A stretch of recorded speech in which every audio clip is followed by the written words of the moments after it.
Welcome to the TalentGrow Show, where you can get actionable, results-oriented insight and advice on how to take your leadership, communication, and people skills to the next level and become the kind of leader people want to follow. And now, your host and leadership development strategist, Halelly Azulay. Hey there, talent growers. This is Halelly Azulay, your leadership development strategist here at TalentGrow. I'm excited this week to share with you a guest who is not going to talk about nitty-gritty, small stuff, but rather big, heady, futuristic things. So I hope you have your thinking cap on tight for this one. You're going to love it. It really requires us to stretch our imagination. And this guest, Frode Odegard, who's a friend of mine and a colleague, and the CEO and chairman of Post-Lean Institute, is going to talk about the cycle of disruption that is going to change industries, organizations, and the future of work as we know it. He's going to also break it down for what it actually means for us as leaders, as team members, as professionals, for the people that work for us, and in general, for the work that we have to do in terms of developing people and what that's going to mean in the future with artificial intelligence and all of the things that the future brings. It's really a very interesting conversation.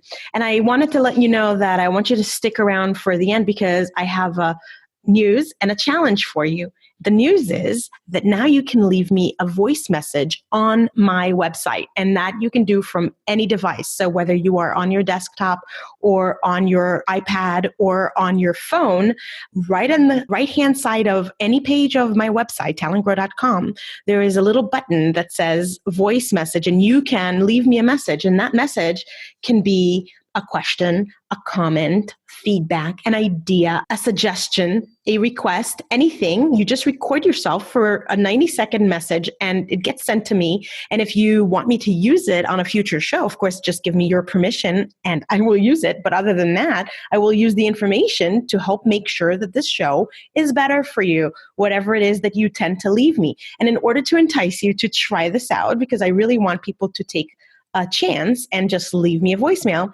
I am going to hold a contest. And in this contest, I'm going to draw 3 lucky winners from all of the people that take advantage of this opportunity and leave me a voice message through my website anytime between the time that this is released, which is October 24th, and the end of October 2017. So whatever time you're listening to this, hopefully it is before October 31st, 2017, because that will make you eligible to win one of the books of a previous guest from our show.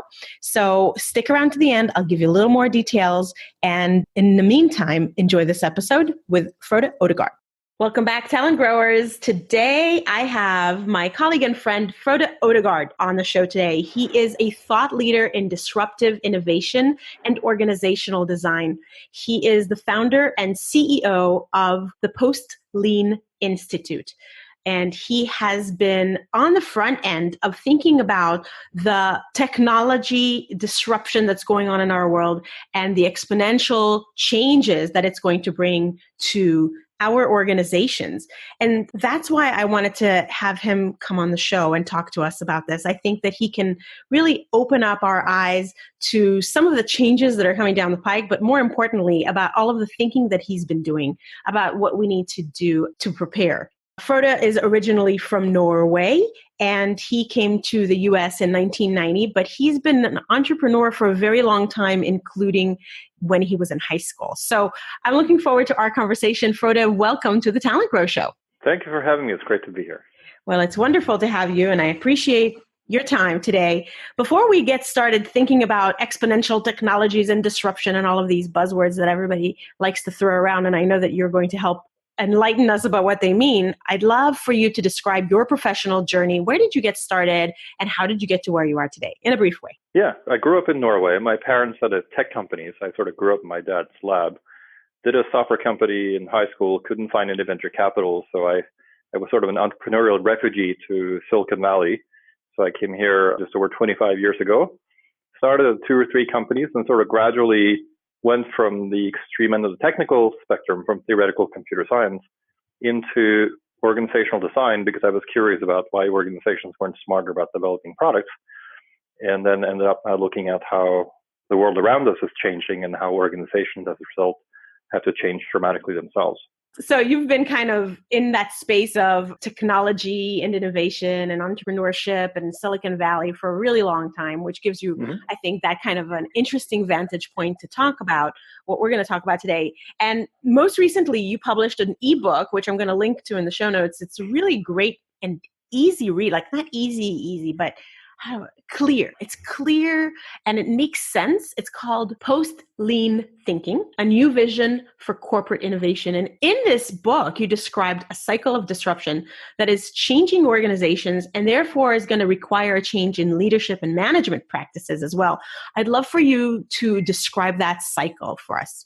Sure. The whole backdrop for how everything around us is changing is actually, it's a pretty big and old story. So I looked at basically 12,000 years of human economic history from the Stone Age and the introduction of agriculture and the Bronze Age and into the eventually the Industrial Revolution and the sort of information age that resulted in where we are today. And I was able to reduce it to a couple of trends. One was our mastery of the world around us, shaping the world around us as we wanted. So technology, essentially. So if you think about the introduction of agriculture, that was a big technology disruption, which resulted in a whole new type of human culture where we settled down instead of hunting and gathering. And then with the Bronze Age, you get the sort of further refinement in technology that results in written laws, and because we invented writing systems, we got contracts, global outsourcing, global trade, bureaucracy, administration. So all the organizations we have today, in a way, can be seen as sort of high-tech versions of what was invented in the Bronze Age. Wow. And then if you fast forward to Industrial Revolution, we get mass production, automation of production, and even more centralization and more automation. So it's kind of like the technology portion of this is only half of the story. The other half of the story is how it changes how we live and how we work and how it changes our cultures. So in addition to technology evolution, the other trend that we looked at was stratification. So basically, how many layers in society, how many layers in organizations. I'm sure a lot of your listeners work in large organizations where you have a lot of layers between the CEO and the entry-level employees.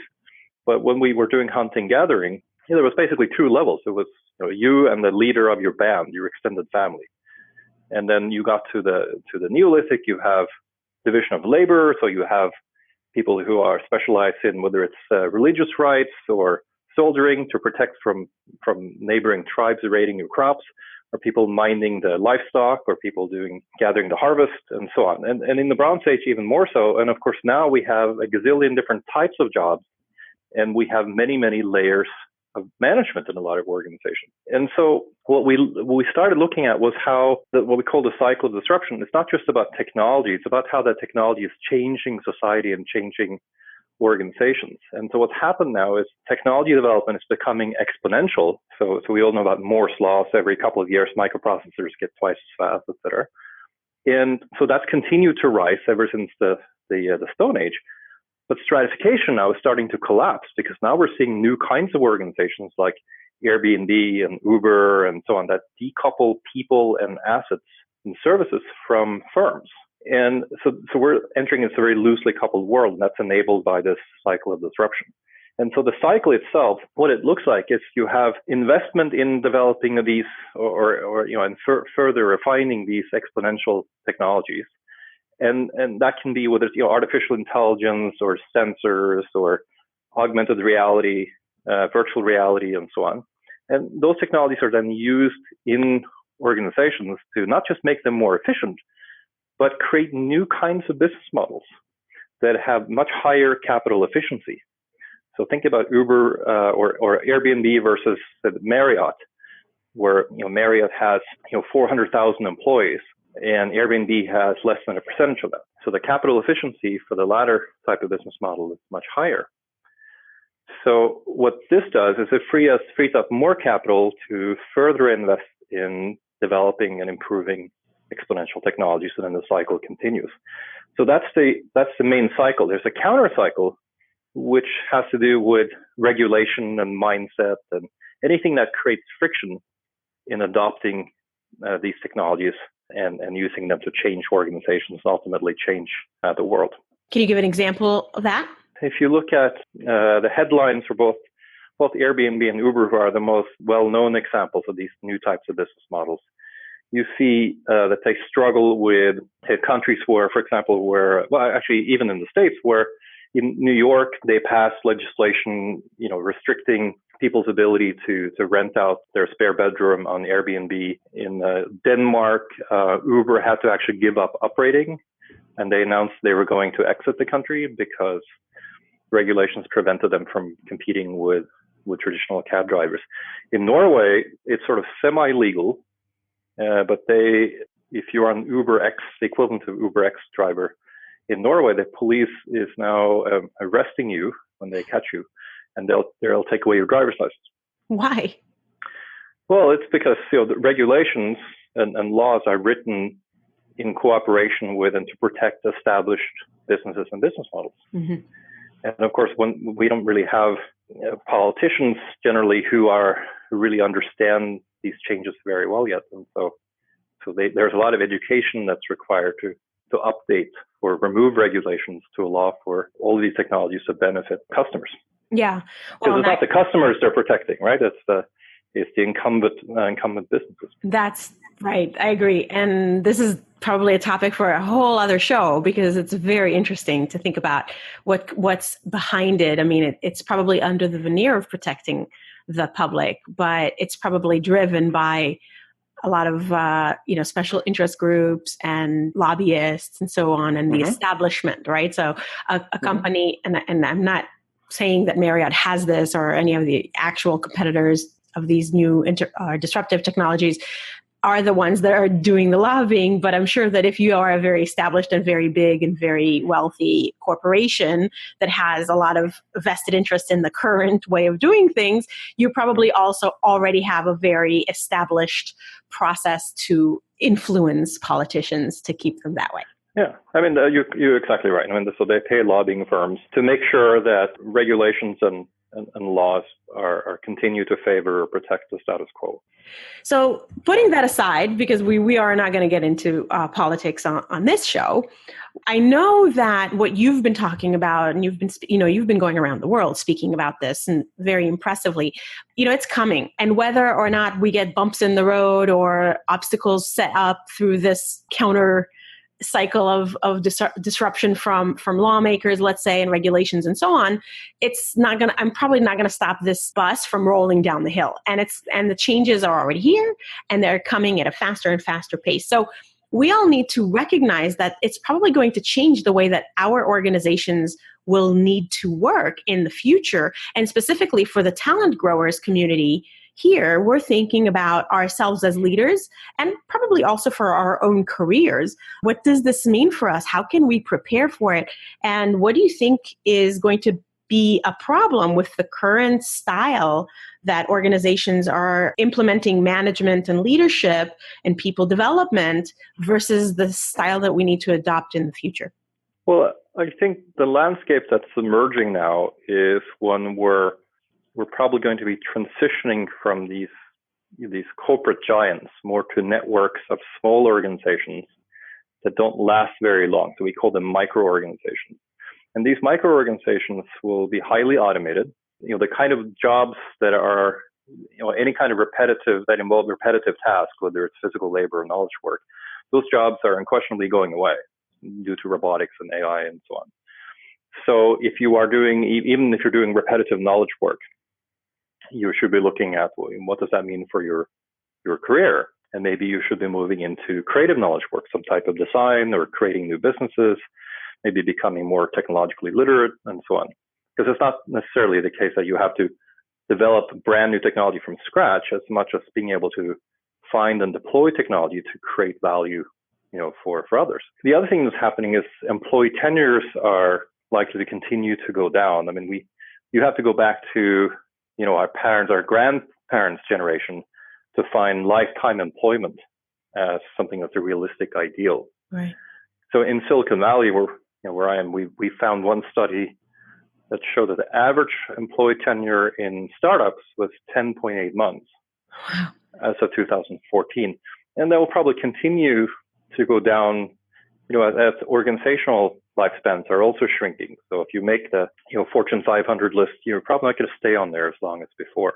Because you're not going to be, because your organization is just not going to exist. You're going to get disrupted by others. Mm-hmm. You're going to get bought out. So it's a more turbulent, faster moving world. And I think what that means for individuals is I think especially to an American audience, I know you have global audience, but especially in the States, I think people are kind of used to the idea of taking more responsibility for their own education and for their career development.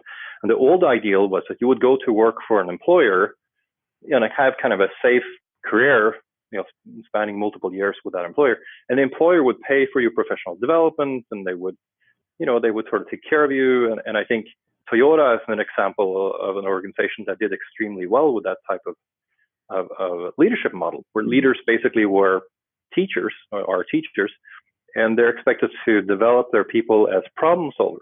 And that empowers people to then make the organization better, make it more efficient, create more value for customers and shareholders and so on. And we're really moving into a world now of just-in-time micro-organizations where people are going to be much more involved with creating their own jobs.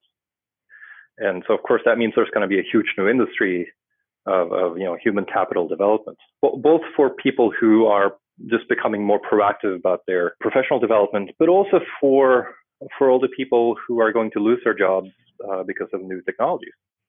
So anyone who's driving or works in the fast food business or any of these type of repetitive jobs, they're just going to be gone over the next few years. So we're going to start seeing dramatic reductions in employment in those areas.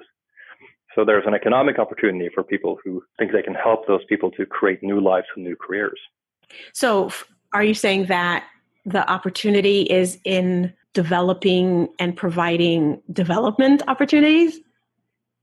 Yeah. So we used to think that, to have an education, you have to go to, an established university. The brand of the university was important. Mm-hmm. Now we're starting to see alternatives, and people call this micro degrees, nano degrees, etc., where you have some incremental human development, whether it's learning a new programming language or some new type of marketable skill, and you have then private sector actors who can provide that, perhaps using online education, leveraging AIs, and so on. So we're going to see a human capital development industry that's going to be global, that's going to self-utilize these exponential technologies to help uplift a lot of people, no matter where they are in that ladder, from trash collection up to doing particle physics or working in quantum computing. And there's always something that all of us can learn, and where we're going to get that development from, that will change dramatically, I think, over the next few years. Very interesting. And I know that something else you wrote about in your ebook is about how we need to start being focused on recruiting people, you call them makers, and developing those types of employees, focusing on recruiting and developing those types of employees. Tell us more about what you mean by makers.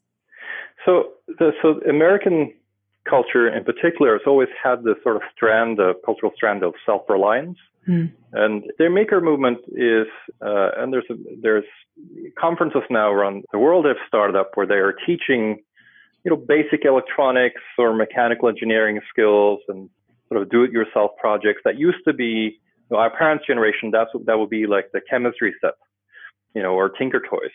And now it's microprocessors and sensors. And so you have kids learning about this. And the new generation now, the millennials are really not interested in going to work for large traditional corporations. They would rather just have autonomy, have experiences, and maybe not so concerned about status. And this varies by culture somewhat, but overall, attracting this new generation who have the kind of dynamic spirit that young people have, independent thought that young people often have before they've been corrupted by too many adult concerns and life experiences. This is a challenge for large corporations, because the ones who are comfortable working in a conservative, slow-moving, hierarchical type of environment are not the ones who are going to do radical disruptive innovation, which is what you as a large company especially desperately need. So one of the ideas that we've been working on is a concept called a higher order organization, where a corporate basically becomes a platform for creating these disruptive new microorganizations. And that's not just about being able to analyze industries and finding disruption opportunities. It's also about a new kind of relationship, a new kind of social contract, if you will, between the corporation and the people they recruit to do this work. And in short, you basically have to treat them more like co-founders than employees. And instead of striving for keeping them for as long as possible, maybe the opposite is better. Maybe you should give them a maximum tenure. And then you say, well, you have 24, 36 months.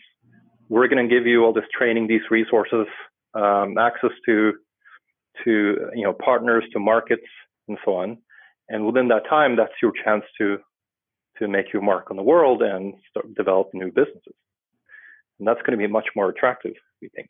And so there are some examples of companies moving to that sort of structure where they have a portfolio of new ventures. And that's just because organizations now realize that they have to renew themselves at a faster pace than before. But whatever you think your core business is today, it's unlikely if you're alive in 10 years, your core business will have changed 2 or 3 times over. That's amazing. So I'm sort of envisioning what you're describing, and you're saying that because it will no longer pay to be a very large hierarchical organization, and because the business that you're in and the products that you provide or services and the people that you serve, all of that is in flux, that you can't really take the time. It makes no sense for you to take the time to build major processes and structures around departments and silos and following protocols and all of that you need to be so agile and adaptive that just sort of like these pop-up shops, I'm thinking, pop-up project teams and have them be a finite project, and the employees are just sort of project contractors? Well, not so much contractors, more co-creators. Mm-hmm. So in the early days of talking to people about these ideas, we use pop-up restaurants as an analog, but it's more the microorganizations you create ideally will be as automated as possible. So scaling those microorganizations doesn't mean creating lots of new jobs that need to be done or tasks that need to be done by humans. So think Instagram, for instance, mm-hmm. Acquired for $1 billion when they had 13 employees. That's the sort of world we're moving to, where if you create something that's not scalable, you're just basically it's temporary survival until whatever you've created can be automated using robotics and AI and so on. It's so interesting. So we all have to shift. We all have to shift our thinking about the world of work and the role of organizations and our jobs. So as leaders, those of us who are already leaders or those of us who are preparing to take on leadership roles, what do you think is the most important shift that leaders need to make? I mean, it's fine to develop people, but the time horizon you have for developing people is shrinking dramatically. And the type of work that everyone will be doing is not going to be routine execution work so much. It's going to be creating new stuff, creating new businesses, creating new designs, creating new experiences. And so what's happening is the result of these two trends now that I mentioned earlier, stratification and technology development parting ways, is actually we think it's a signal that we're now moving into a post-industrial civilization. So that's a civilization where we're becoming very decentralized and decoupled because we're less constrained by physical constraints, but where our ability to automate things increases dramatically. And if you compare that with the Industrial Revolution, it was automation, but we also got centralization, production. Right. So now we're getting, we have the first primitive version of nanotechnology, which is 3D printing. So what will happen is the physical goods that you want to buy will be created closer and closer to the site of use and consumption, as opposed to being created far away and say in China, and then you have to ship them by boat and so on. So the kind of civilization that we're becoming, a post-industrial civilization, is going to have people in it that are not doing very much routine work unless they want to, unless it's something that their customers want to have done manually, like people will want to go to a bar that has a human bartender because, it'll be exotic and cool to have someone who's an actual human telling stories. So first, having a robot bartender will be cool. Then it will be routine and boring, and having the human bartender will be extra special. Yeah. So we're becoming a civilization basically of creators as opposed to producers. So a civilization of poets and artists and engineers and scientists and explorers. That's the type of civilization we're becoming. And that used to be occupations for the elites. And now it's going to be something that everyone's going to be involved with. Wow, I'd love to. If we could have another hour, what I would want to ask you about is, I know that some of the naysayers, or I guess some of the opponents of this kind of a trend, I don't even know if there's any point to be an opponent of it, it's coming, would say, well, you say that it used to be just the elite and now everyone needs to move into that direction, but not everyone can. And so are you being elitist in creating a future where only those people who have those kinds of skills or those kinds of aptitudes will survive? Is this some kind of Darwinian tragedy where the majority of people will die? Well, I think of it more as an anthropological view.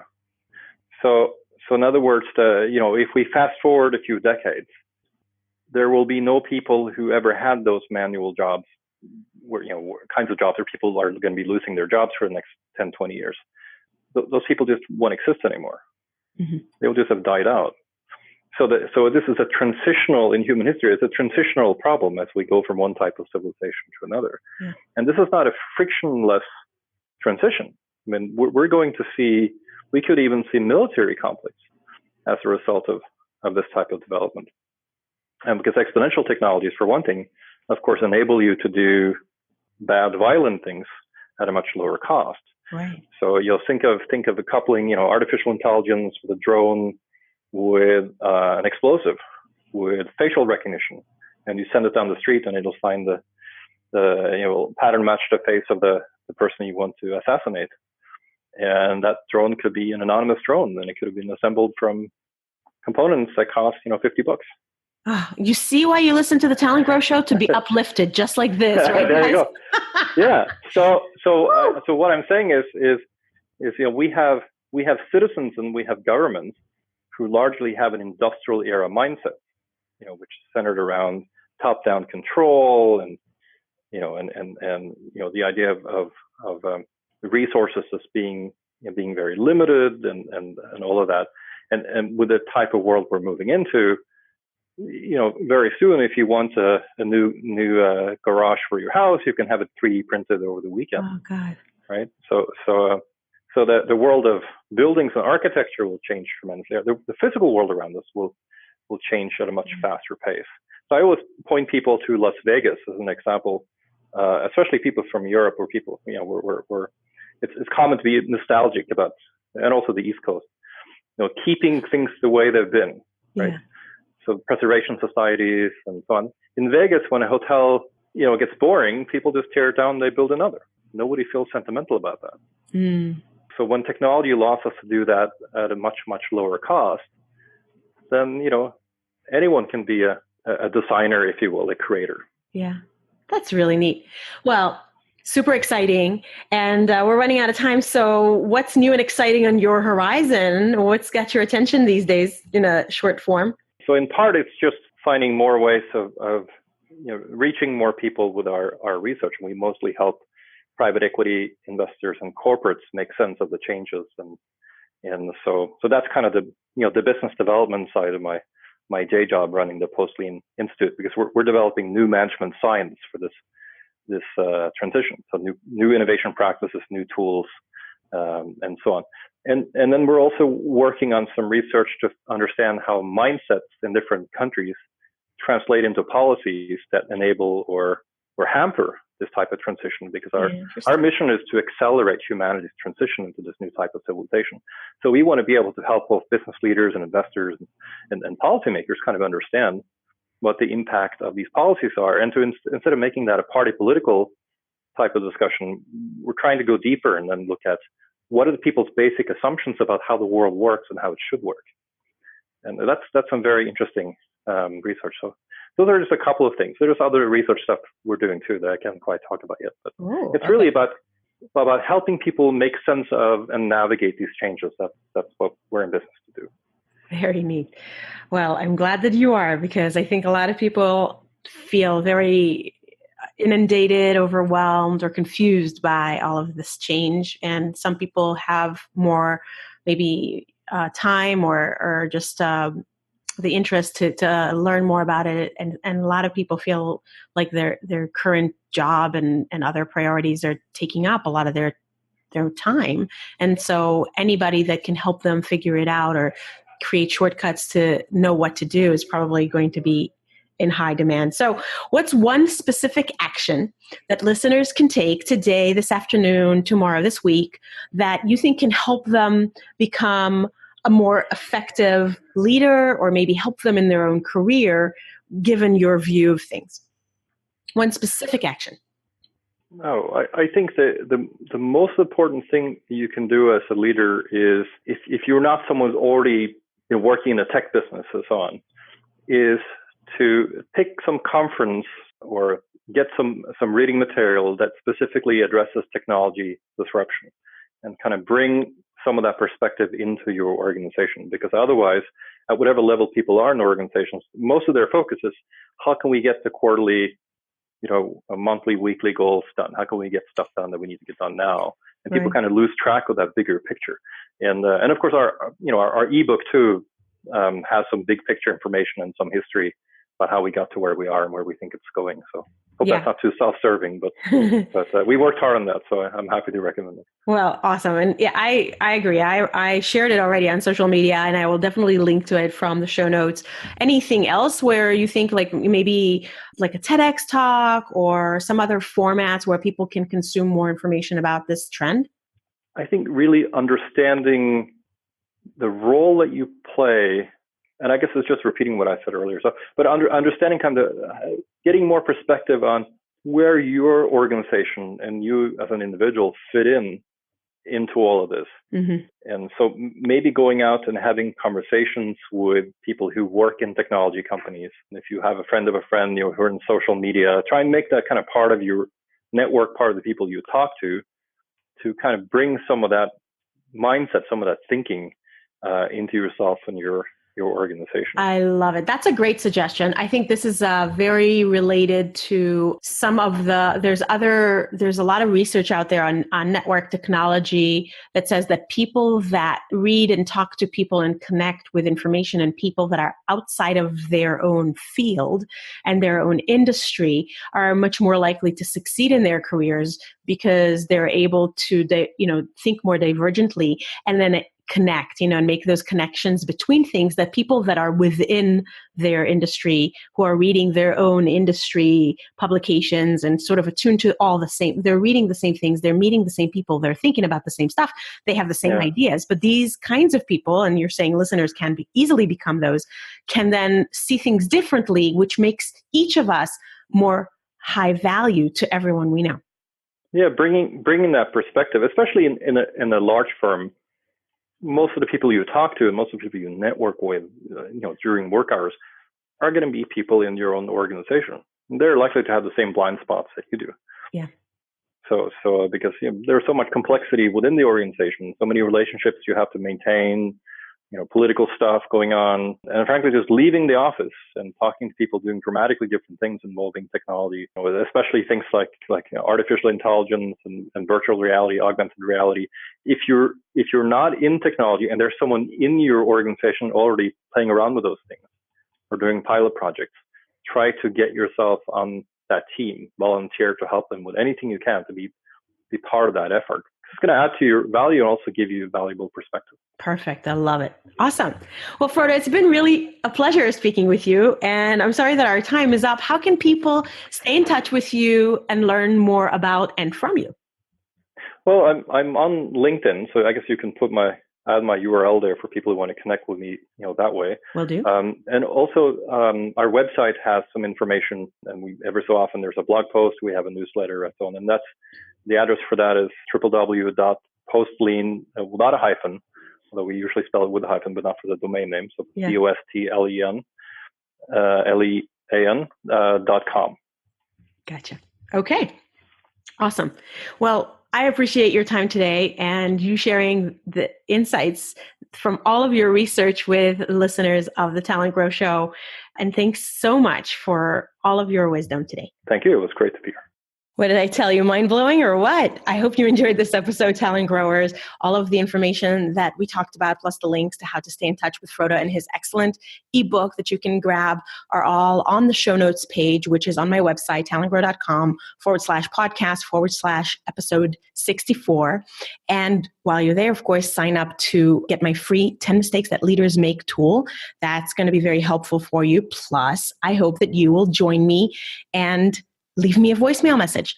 As I said earlier, I'm running a contest because I want more people to try it out. It's not hard. Just pull up your phone, go to talentgrow.com. On any page on that website, you should be able to see a tab on the right side of any page. And you just click on that, you sign in, and you leave me a voice message.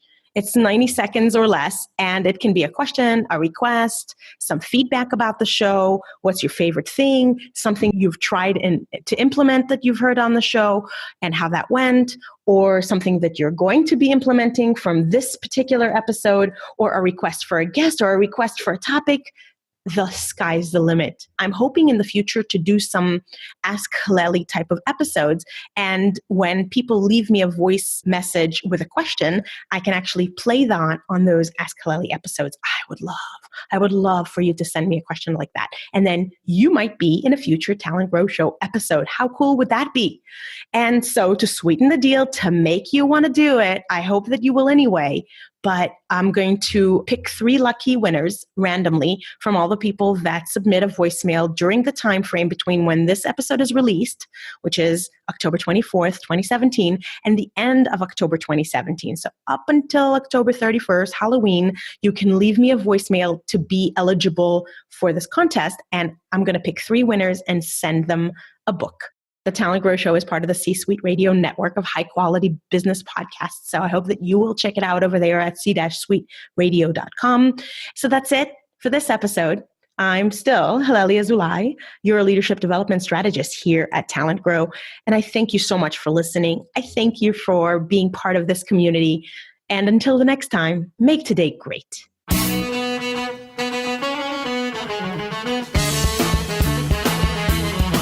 Thanks for listening to the Talent Grow Show, where we help you develop your talent to become the kind of leader that people want to follow. For more information, visit talentgrow.com.